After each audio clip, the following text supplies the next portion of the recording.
繼續翻嚟大阪戰利品開箱 EP2 到 Suqqu 啦。首先係唇膏，我未用過佢哋呢款長條型嘅，揀咗02號色，都係平時一定用到嘅奶茶調。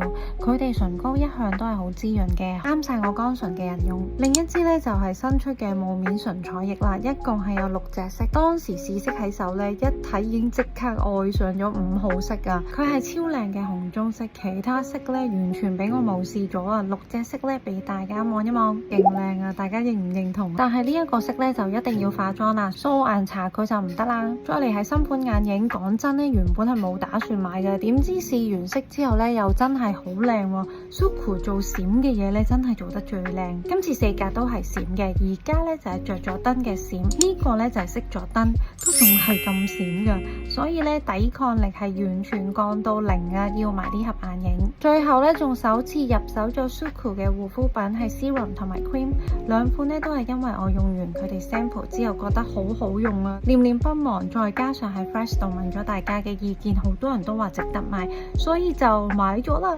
拜託一定要好用啊！我用一排之後會再同大家報告。Suqqu 就係咁多啦，下集再分享其他戰利品，應該係最後一集啦。下集見，拜拜。